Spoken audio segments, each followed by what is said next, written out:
ಕೆಆರ್ಪೇಟೆ ತಾಲೂಕಿನ ಗಂಜಿಗೆರೆ ಗ್ರಾಮದ Netaji public school ಆವರಣದಲ್ಲಿ ಬೂಕನಕೆರೆ ಹೋಬಳಿ ಮಟ್ಟದ ಹಿರಿಯ ಪ್ರಾಥಮಿಕ ಶಾಲೆಗಳ ಕ್ರೀಡಾಕೂಟವು ಯಶಸ್ವಿಯಾಗಿ ನಡೆಯಿತು. ಆರೋಗ್ಯವಂತ ಜೀವನಕ್ಕೆ ಕ್ರೀಡೆಯು ಸಂಜೀವಿನಿಯಾಗಿದೆ. ಆದ್ದರಿಂದ ವಿದ್ಯಾರ್ಥಿಗಳು ಹಾಗೂ ಯುವ ಜನರು ನಿಯಮಿತವಾಗಿ ಅಭ್ಯಾಸ ಮಾಡಿ ಸತತವಾದ ಪರಿಶ್ರಮದಿಂದ ಕ್ರಿಯಾ ಸಾಧನರಾಗಿ ಹೊರಹೊಮ್ಮಬೇಕು ಎಂದು ತಾಲೂಕು ಪ್ರಾಥಮಿಕ ಶಾಲಾ ಶಿಕ್ಷಕರ ಸಂಘದ ಅಧ್ಯಕ್ಷ ಪೂರ್ಣಚಂದ್ರ ತೇಜಸ್ವಿ ಕರೆ ನೀಡಿದರು. ಅವರು ಕೃಷ್ಣರಾಜಪೇಟೆ ತಾಲೂಕಿನ ಬೂಕನಕೆರೆ ಹೋಬಳಿಯ ಗಂಜಿಗೆರೆ ಗ್ರಾಮದ ಪಂಚಾಯಿತಿ ಕೇಂದ್ರದಲ್ಲಿರುವ ನೇತಾಜಿ ಪಬ್ಲಿಕ್ ಸ್ಕೂಲ್ ಸಹಯೋಗದಲ್ಲಿ ನಡೆದ ಬೂಕನಕೆರೆ ಹೋಬಳಿ ಮಟ್ಟದ ಹಿರಿಯ ಪ್ರಾಥಮಿಕ ಶಾಲೆಗಳ ವಿದ್ಯಾರ್ಥಿಗಳ ಹೋಬಳಿ ಮಟ್ಟದ ಕ್ರೀಡಾಕೂಟವನ್ನು ಜ್ಯೋತಿ ಬೆಳಗಿಸಿ ಉದ್ಘಾಟಿಸಿ ಮಾತನಾಡಿದರು. ವಿದ್ಯಾರ್ಥಿಗಳ ಸಮಗ್ರವಾದ ವ್ಯಕ್ತಿತ್ವ ವಿಕಸನ, ಆರೋಗ್ಯವಂತ ಜೀವನ ಹಾಗೂ ಮಾನಸಿಕ ಸಂವರ್ಧನೆಗೆ ಕ್ರೀಡಾಕೂಟ ಚಟುವಟಿಕೆಗಳು ವರದಾನವಾಗಿದೆ. ಆದ್ದರಿಂದ ವಿದ್ಯಾರ್ಥಿಗಳು ಸತತವಾದ ಪರಿಶ್ರಮದಿಂದ ನಿಯಮಿತವಾಗಿ ಅಭ್ಯಾಸ ಮಾಡಿ ಕ್ರೀಡಾ ಸಾಧಕರಾಗಿ ಹೊರಹೊಮ್ಮುವ ಮೂಲಕ ಸರ್ವಶ್ರೇಷ್ಠ ಸಾಧನೆ ಮಾಡಿ ಕ್ರೀಡಾ ಸಾಧಕರಾಗಿ ಹೊರಹೊಮ್ಮಬೇಕು ಎಂದು ತಿಳಿಸಿದರು. ಇನ್ನು ಕೃಷ್ಣರಾಜಪೇಟೆ ತಾಲೂಕು ದೈಹಿಕ ಶಿಕ್ಷಣ ಪರಿವೀಕ್ಷಕರಾದ ಪ್ರಭುಕುಮಾರ್ ಕಾರ್ಯಕ್ರಮದ ಅಧ್ಯಕ್ಷತೆ ವಹಿಸಿ ಮಾತನಾಡಿದ್ದು, ಕೃಷ್ಣರಾಜಪೇಟೆ ತಾಲೂಕಿನ ಬೂಕನಕೆರೆ ಹೋಬಳಿ ಮಟ್ಟದ ಕ್ರೀಡಾಕೂಟವನ್ನು ನೇತಾಜಿ ಪಬ್ಲಿಕ್ ಸ್ಕೂಲ್ನ ವ್ಯವಸ್ಥಾಪಕರಾದ ನಿರಂಜನ ಅವರು ಅತ್ಯಂತ ಅಚ್ಚುಕಟ್ಟಾಗಿ ನಡೆಸಿಕೊಡುವ ಮೂಲಕ ಕ್ರೀಡಾ ಸ್ಫೂರ್ತಿಯನ್ನ ಮೆರೆದಿದ್ದಾರೆ. ವಿದ್ಯಾರ್ಥಿಗಳು ಹಾಗೂ ಯುವ ಜನರು ಪಠ್ಯ ಚಟುವಟಿಕೆಗಳಿಗೆ ನೀಡುವಷ್ಟೇ ಮಹತ್ವ ಹಾಗೂ ಆದ್ಯತೆಯನ್ನ ಕ್ರೀಡಾ ಮತ್ತು ಸಾಂಸ್ಕೃತಿಕ ಚಟುವಟಿಕೆಗಳಿಗೂ ನೀಡುವುದು ಉತ್ತಮವಾಗಿದೆ. ಜೊತೆಗೆ ಸತತವಾಗಿ ಅಭ್ಯಾಸ ಮಾಡಿ ನಾವು ಪರಿಣಿತ ಹೊಂದಿರುವ ಕ್ರೀಡೆಗಳಲ್ಲಿ ಸರ್ವಶ್ರೇಷ್ಠ ಸಾಧನೆ ಮಾಡುವ ಮೂಲಕ ಸಾಧಕರಾಗಿ ಹೊರಹೊಮ್ಮಬೇಕು ಎಂದು ತಿಳಿಸಿದರು. ಇನ್ನು ಕೃಷ್ಣರಾಜಪೇಟೆ ತಾಲೂಕು ಪ್ರಾಥಮಿಕ ಶಾಲಾ ಶಿಕ್ಷಕರ ಸಂಘದ ಮಾಜಿ ಅಧ್ಯಕ್ಷ ಎಲ್ಎಸ್ ಧರ್ಮಪ್ಪ, ಪ್ರಧಾನ ಕಾರ್ಯದರ್ಶಿ ಲಕ್ಷ್ಮಣಗೌಡ, ತಾಲೂಕು ಸರ್ಕಾರಿ ನೌಕರರ ಸಂಘದ ಅಧ್ಯಕ್ಷ ಆನಂದ್ ಎಸ್, ಆರ್ ಹಳಿಯೂರು ಯೋಗೇಶ್,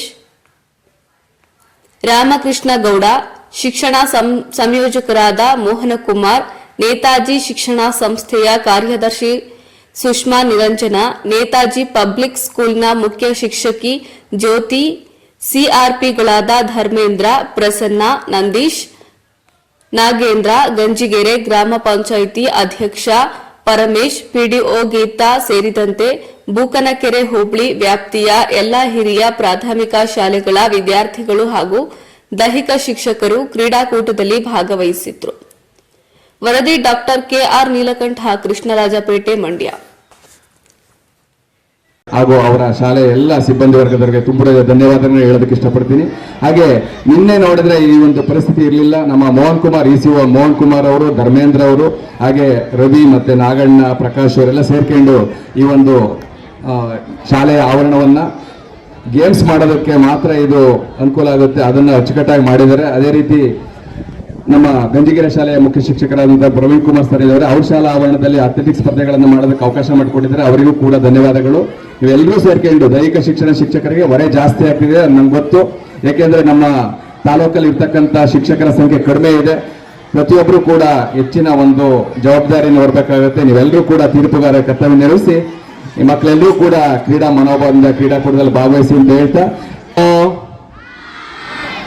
ನಾನು ಎರಡು ವಿಷಯ ಹೇಳ್ತೀನಿ, ನಿಮಗೆ ಕೇಳ್ಕೊಳ್ಳಿ. ನೀವು ಎಲ್ಲ IPL ನೋಡಿದ್ರಿ. ವೈಭವ್ ಸೂರ್ಯವಂಶಿ ಅಂತ ಒಬ್ಬ ಹುಡುಗ, ಇಲ್ಲಿ ನೀವು ಇದ್ದೀರಲ್ಲ, ನಿಮ್ಮ ಏಜ್ನೇ ಒಬ್ಬ ಹುಡುಗ 14 ವರ್ಷದವನು. ಆ ಹುಡುಗ 14 ವರ್ಷದವನು IPLಗೆ 1 ಕೋಟಿಗೆ ಸೇಲ್ ಆಗಿ ಇವತ್ತು ವರ್ಲ್ಡ್ ಫೇಮಸ್ ಆಗಿ ಇವತ್ತು ಅಂಡರ್ 19 ಇಂಗ್ಲೆಂಡಲ್ಲಿ ಮ್ಯಾಚ್ ಆಡ್ತಾ ಇದ್ದಾನೆ. ಅಂತಹ ಸಾಧನೆ ಮಾಡ್ತಕ್ಕಂತಹ ಪುಟಾಣಿ ಮಕ್ಕಳುಗಳು ನೀವು ಇಲ್ಲಿ ಇದ್ದೀರಿ. ಆ ನಿಟ್ಟಿನಲ್ಲಿ ನೀವು ಅಭ್ಯಾಸ ಅಂದ್ರೆ ಯಾರು ಇಂಟ್ರೆಸ್ಟ್ ಓರಿಯೆಂಟೆಡ್ ಆಗಿ ಅದರೊಳಗಡೆ ತೊಡಗಿಸ್ಕೊಂಡು, ಒಬ್ಬ ಪೇಂಟರ್ ಆದರೆ ಪೇಂಟಿಂಗಲ್ಲೇ ಅವನಿಗೆ ತರಬೇತಿಯನ್ನು ಕೊಡಬೇಕು, ಚಿತ್ರಕಲೆಯಲ್ಲಿ ಇದ್ರೆ ಅವನಿಗೆ ಚಿತ್ರಕಲೆನೇ ಕೊಡಬೇಕು, ಒಬ್ಬ ಸ್ಪೋರ್ಟ್ಸ್ ಅಲ್ಲಿ ಇದ್ದಾನೆ ಅಂತ ಅಂದ್ರೆ ಅವನು ಸ್ಪೋರ್ಟ್ಸ್ ಅಲ್ಲಿ ಅವನನ್ನ ಅಭಿವೃದ್ಧಿಯನ್ನ ಪಡಿಸಿದ್ರೆ ಆ ವೈಭವ್ ಸೂರ್ಯವಂಶಿ ತರ ನೀವು ಸಹ ಎಷ್ಟೋ ಜನ ಇಲ್ಲಿ ಸಾಧನೆಯನ್ನ ಮಾಡ್ಬೋದು. ಹಾಗಾಗಿ ಇವತ್ತು ನಮ್ಮ ಭಾರತ ದೇಶದಲ್ಲಿ ಇರ್ತಕ್ಕಂಥ ಜನಸಂಖ್ಯೆಗೆ ಹೋಲಿಸಿಕೊಂಡ್ರೆ ನಾವು ಇವತ್ತ ವಿವಿಧ ಅಂತಾರಾಷ್ಟ್ರೀಯ ಮಟ್ಟದ ಒಲಿಂಪಿಕ್ಸ್ ಆಗಿರ್ಬೋದು, ಇನ್ನಿತರೆ ಅಂತಾರಾಷ್ಟ್ರೀಯ ಮಟ್ಟದ ಗೇಮ್ಸ್ಗಳಾಗಿರ್ಬೋದು, ಅದರೊಳಗಡೆ ನಮ್ಮ ಸಾಧನೆ ತುಂಬಾ ಕಡಿಮೆ ಆಗಿದೆ.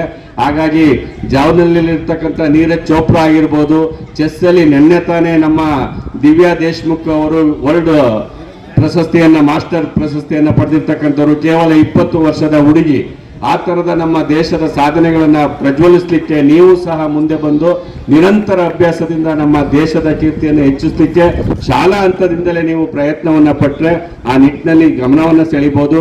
ನಮ್ಮ ಕೇರ್ಪೇಟೆ ತಾಲೂಕಿನಲ್ಲಿ ಸಾಕಷ್ಟು ಜನ ರಾಜ್ಯ ರಾಷ್ಟ್ರ ಮಟ್ಟದ ಅಥ್ಲೆಟ್ಸ್ಗಳು ಮತ್ತೆ ಸ್ಪೋರ್ಟ್ಸ್ ಮೆನ್ಗಳನ್ನ ನಾವು ಕಂಡಿದ್ದೀವಿ. ಅದೇ ರೀತಿ ನೀವು ಸಹ ಮುಂದೆ ಈ ಜಿಲ್ಲಾ ಅಂತ ವ್ಯವಸ್ಥಿತವಾಗಿ ಆಯೋಜನೆಗೊಂಡಿದ್ದು ಈ ಒಂದು ಕ್ರೀಡಾಕೂಟದ ಉದ್ಘಾಟನಾ ಕಾರ್ಯಕ್ರಮದ ವೇದಿಕೆಯಲ್ಲಿರ್ತಕ್ಕಂಥ ಎಲ್ಲ ಸರ್ವಮಾನ್ಯ ಗಣ್ಯ ಮಹಾಶಯರೇ, ಬೂಕನಕೆರೆ ಹೋಬಳಿಯ ಎಲ್ಲ ಗೌರವಾನ್ವಿತ ನನ್ನ ವೃತ್ತಿ ಬಾಂಧವರೇ, ಹೋಬಳಿ ಎಲ್ಲ ಶಾಲೆಗಳಿಂದ ಆಗಮಿಸಿರ್ತಕ್ಕಂಥ ಕ್ರೀಡಾಪಟುಗಳೇ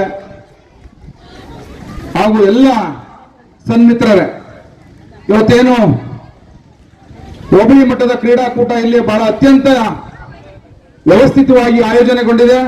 ನಾನು ಕೂಡ ಅಷ್ಟೇ ಪ್ರೀತಿಯಿಂದ ಅಭಿಮಾನದಿಂದ ಕ್ರೀಡಾ ಜ್ಯೋತಿಯನ್ನ ಸ್ವೀಕಾರ ಮಾಡಿ ನೆರವೇರಲಿ ಅಂತ ಹೇಳಿ ಬಹಳ ಸಂತೋಷದಿಂದ ಕ್ರೀಡಾ ಜ್ಯೋತಿಯನ್ನ ಬೆಳಗಿಸಿದ್ದೇನೆ ಅಂತಕ್ಕಂಥ ಮಾತನ್ನ ಈ ಸಂದರ್ಭದಲ್ಲಿ ಹೇಳ್ತಾ, ಮಕ್ಕಳು ಏನು ಇಲ್ಲಿ ಕ್ರೀಡಾಕೂಟದಲ್ಲಿ ಭಾಗವಹಿಸಿದಿರಿ, ಇಲ್ಲಿ ಬಂದಿರತಕ್ಕಂಥ ಎಲ್ಲ ಮಕ್ಕಳು ಕೂಡ ಗೆಲ್ಲೋದಕ್ಕೆ ಸಾಧ್ಯ ಇಲ್ಲ, ಸೋಲೋದಕ್ಕೂ ಸಾಧ್ಯ ಇಲ್ಲ. ಕೆಲವರು ಗೆಲ್ತೀರಿ, ಕೆಲವರು ಸೋಲ್ತೀರಿ. ಸೋಲು ಕೆಲವರಿಗೆ ಸಿಗುತ್ತೆ, ಗೆಲುವು ಕೆಲವರಿಗೆ ಸಿಗುತ್ತೆ. ಹೌದು, ಎಲ್ಲರೂ ಸೋಲಕ್ಕಾಗತ್ತಾ? ಇಲ್ಲ, ಕೆಲವರು ಗೆಲ್ಲೇಬೇಕಲ್ಲ. ಆದ್ರೆ ಎಲ್ರಿಗೂ ಕೂಡ ಇಲ್ಲಿ ಬಂದಿರತಕ್ಕಂಥ ಎಲ್ರಿಗೂ ಕೂಡ ಏನೋ ಒಂದು ಸಿಗುತ್ತೆ. ಏನ್ ಸಿಗುತ್ತೆ ಹೇಳ್ರಿ? ಏನ್ ಸಿಗುತ್ತೆ? ಖಂಡಿತ ಇಲ್ಲ, ಅನುಭವ ಸಿಗುತ್ತೆ. ಸೋಲು ಗೆಲುವು ಮುಖ್ಯ ಅಲ್ಲ, ಅನುಭವ ಮುಖ್ಯ ಜೀವನದಲ್ಲಿ. ನಾವು ಏನೇ ಕೆಲಸವನ್ನ ಮಾಡೋದಕ್ಕೆ ಹೋದ್ರು ಕೂಡ ಅನುಭವ ಇದ್ದಾಗ ನಾವು ಯಶಸ್ಸನ್ನ ಕಾಣಲಿಕ್ಕೆ ಸಾಧ್ಯ ಆಗ್ತದೆ. ಹಾಗಾಗಿ ನಿಮ್ಗೆ ಈ ಕ್ರೀಡಾಕೂಟದಲ್ಲಿ ಅನುಭವ ಖಂಡಿತ ನಿಮ್ಮೆಲ್ರಿಗೂ ಸಿಗುತ್ತೆ. ನೀವೆಲ್ಲರೂ ಏನು ಬಹಳ ಹುಮ್ಮಸ್ಸಿನಿಂದ ಕ್ರೀಡಾಕೂಟದಲ್ಲಿ ಭಾಗವಹಿಸಕ್ಕೆ ಬಂದಿದ್ದೀರಿ, ಬಹಳ ನಿರ್ಭೀತಿಯಿಂದ ಕ್ರೀಡಾಕೂಟದಲ್ಲಿ ಭಾಗವಹಿಸಿ ವಿವಿಧ ಶಾಲೆಗಳಿಂದ ಮಕ್ಕಳುಗಳು ಬಂದಿದ್ದೀರಿ. ನೀವೆಲ್ಲರೂ ಕೂಡ ಇಲ್ಲಿ ವಿಶ್ವಾಸವನ್ನ ಗಳಿಸಬಹುದು. ಆ ವಿಶ್ವಾಸಿಗಳಾಗಿ, ಯಾಕೆ ಅಂತ ಅಂದ್ರೆ ಜೀವನದಲ್ಲಿ ವಿಶ್ವಾಸ ಅಂತಕ್ಕಂಥದ್ದು ಬಹಳ ಮುಖ್ಯ. ಶಿಕ್ಷಣದ ಜೊತೆಗೆ ನೀವು ಏನು ಸಹಪಠ್ಯ ಚಟುವಟಿಕೆ ಏನಿದೆ, ಕ್ರೀಡಾ ಒಂದು ಕ್ಷೇತ್ರ, ಇದರಲ್ಲೂ ಕೂಡ ಸಾಧನೆಯನ್ನ ಮಾಡಲಿಕ್ಕೆ ಸಾಕಷ್ಟು ಅವಕಾಶಗಳಿದಾವೆ. ಮಕ್ಕಳು ಈ ಕಡೆ ಹಿಂದೆ ಇದ್ದವರು ಹಿಂದೆ ಕೂತಿದಾರಲ್ಲ ಮಕ್ಕಳು, ಈ ಕಡೆ ಕೇಳಿಸ್ಕೋಬೇಕು.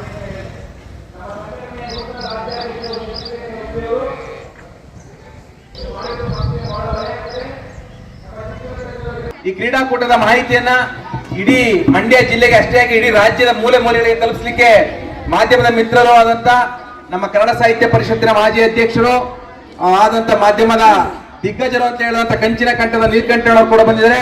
ಅವರಿಗೆ ನಿಮ್ಮೆಲ್ಲರ ಜೋರು ಚಪ್ಪಾಳೆಯೊಂದಿಗೆ ನಾನು ಸ್ವಾಗತವನ್ನು ಬಯಸ್ತೇನೆ. ಶಿಕ್ಷಕರ ಸಂಘದ ವತಿಯಿಂದ ನಿನ್ನೆ ತಾನೇ ನಾವು ಮಾನ್ಯ ಕ್ಷೇತ್ರ ಶಿಕ್ಷಣಾಧಿಕಾರಿಗಳಿಗೆ ಮನವಿಯನ್ನು ಕೊಟ್ಟು ನಮ್ಮ ಶಿಕ್ಷಕರಿಗೆ ಹೊರೆ ಆಗ್ತಾ ಇದೆ, ಒತ್ತಡವನ್ನು ಹಾಕಬೇಡಿ. ಮತ್ತೆ ನಾನು ಈಗಾಗಲೇ ತಾನು ಒಂದು ಪತ್ರಿಕಾ ಹೇಳಿಕೆಯನ್ನು ಕೂಡ ಕೊಟ್ಟಿದ್ದೆ, ಶಿಕ್ಷಕರಿಗೆ ಒತ್ತಡ ಆಗ್ತದೆ ಅಂತ ಕೂಡ ನಾನು ಪತ್ರಿಕಾ ಹೇಳಿಕೆಯನ್ನು ಕೂಡ ಕೊಟ್ಟಿದ್ದೆ. ಅದನ್ನ ಮೇಲಾಧಿಕಾರಿಗಳ ಗಮನಕ್ಕೆ ತಂದಿದ್ದಾರೆ. ಅದರಿಂದಾಗಿ ತಾಲೂಕು ಪ್ರಾಥಮಿಕ ಶಾಲಾ ಶಿಕ್ಷಕರ ಸಂಘ ನಿಮ್ಮನ್ನ ಒತ್ತಡ ಮುಕ್ತರಾಗಿ ಮಾಡಲಿಕ್ಕೆ ಮತ್ತು ಗುಣಾತ್ಮಕ ಶಿಕ್ಷಣಕ್ಕೆ ಹೆಚ್ಚು ಒತ್ತು ನೀಡುವ ನಿಟ್ಟಿನಲ್ಲಿ ಈ ಶಿಕ್ಷಣ ಇಲಾಖೆ ಈ ಅಧಿಕಾರಿಗಳೊಂದಿಗೆ ನೆರವೇರಬೇಕು ಅಂತ ಹೇಳ್ತಾ, ಈ ಕ್ರೀಡಾಕೂಟಕ್ಕೆ ಬಹಳ ದೂರದಿಂದ ವಿವಿಧ ಶಾಲೆಗಳಿಂದ ಮಕ್ಕಳನ್ನ ಕರೆತಂದಿದ್ದೀರಿ. ಮಕ್ಕಳ ನೀವೆಲ್ಲ ಬಹಳ ಕ್ರೀಡಾ ಮನೋಭಾವದಿಂದ, ನೀವು ಸೋಲಿಗೆ ಎದುರದೆ ಗೆದ್ದಾಗ ಅದಕ್ಕೋಸ್ಕರ ಅಹಮ್ಮನ ಪಡೆದೆ ನೀವು ಕ್ರೀಡಾ ಮನೋಭಾವದಿಂದ ಭಾಗವಹಿಸಿ ನಿಮ್ಮ ಶಾಲೆಯ ಕೀರ್ತಿ ಇರುವಂತ ಕೆಲಸ ಮಾಡಿ ಅಂತ ಹೇಳ್ತಾ, ಮತ್ತೆ ವಿವಿಧ ಶಾಲೆಗಳಿಂದ ವಿದ್ಯಾರ್ಥಿಗಳನ್ನ ಕರೆತಂದಿರುವಂತ ನನ್ನ ಗೌರವಾನ್ವಿತ ವೃತ್ತಿ ಬಾಂಧವರು ಮಕ್ಕಳನ್ನ ಸುರಕ್ಷಿತವಾಗಿ ಕ್ರೀಡಾಕೂಟ ಮುಗಿದ ನಂತರ ಸುರಕ್ಷಿತವಾಗಿ ಕರ್ಕೊಂಡೋಗಿ ಸರ್ ಅಂತ ಹೇಳಿ ಬಹಳ ಸುಸಜ್ಜಿತವಾಗಿ ಈ ನಮ್ಮ ಭೂ ವರ್ಣಾಥದ ಶ್ರೀ ಸ್ವಾಮಿಯ ಸನ್ನಿಧಿಯಲ್ಲಿ ಇವತ್ತು ಈ ಕಾರ್ಯಕ್ರಮ ಆಯೋಜನೆ ಆಗಿದೆ. ಇದು ಯಶಸ್ವಿಯಾಗಿ ನಡೀಲಿ ಅಂತ ನಾನು ಭಗವಂತನಲ್ಲಿ ಪ್ರಾರ್ಥನೆ ಮಾಡಿ, ಜೊತೆಗೆ ನಮ್ಮ ನೇತಾಜಿ ಶಿಕ್ಷಣ ಸಂಸ್ಥೆಯ ನಿರಂಜನ್ ಮತ್ತು ಅವರ ಎಲ್ಲ ಆಡಳಿತ ಮಂಡಳಿಯವರು ಬಹಳ ಅಚ್ಚುಕಟ್ಟಾಗಿ ಒಂದು ಕಾರ್ಯಕ್ರಮ ಆಯೋಜನೆ ಮಾಡಿರೋದಕ್ಕೆ ತಾಲೂಕು ಪ್ರಾಥಮಿಕ ಶಾಲಾ ಶಿಕ್ಷಕರ ಸಂಘದ ಪರವಾಗಿ ತುಂಬು ಹೃದಯದ ಅಭಿನಂದನೆ ಸಲ್ಲಿಸಿ, ಮತ್ತು ನಮ್ಮ ಬಹಳ ಕ್ರಿಯಾಶೀಲ ದೈಹಿಕ ಶಿಕ್ಷಣ ಪರಿವೀಕ್ಷಕರಂತ ಪ್ರಭುಕುಮಾರ್ ಸರ್ ಅವರು ಬಹಳ ವ್ಯವಸ್ಥಿತವಾಗಿ ಕ್ರೀಡಾಕೂಟಗಳನ್ನ ಆಯೋಜನೆ ಮಾಡ್ತಾರೆ. ಅವ್ರದೇ ಮತ್ತು ಎಲ್ಲ ದೈಹಿಕ ಶಿಕ್ಷಣ ಶಿಕ್ಷಕ ಬಂಧುಗಳಿಗೆ ತುಂಬು ಹೃದಯದ ಅಭಿನಂದನೆಗಳು ಸಲ್ಲಿಸಿ, ನನಗೂ ಕೂಡ ಈ ಒಂದು ಕ್ರೀಡಾಕೂಟದ ಧ್ವಜಾರೋಹಣ ಕಾರ್ಯಕ್ರಮ ನೆರವೇರಿಸಲಿಕ್ಕೆ ಸದಾವಕಾಶ ಮಾಡಿಕೊಟ್ಟಂತ ಎಲ್ಲ ಗೌರವಾನ್ವಿತ ವೃತ್ತಿ ಬಾಂಧವರಿಗೆ, ವೇದಿಕೆ ಮೇಲೆ ಗಣ್ಯಮಾನ್ಯರಿಗೆ ನನ್ನ ಪ್ರೀತಿಪೂರ್ವಕ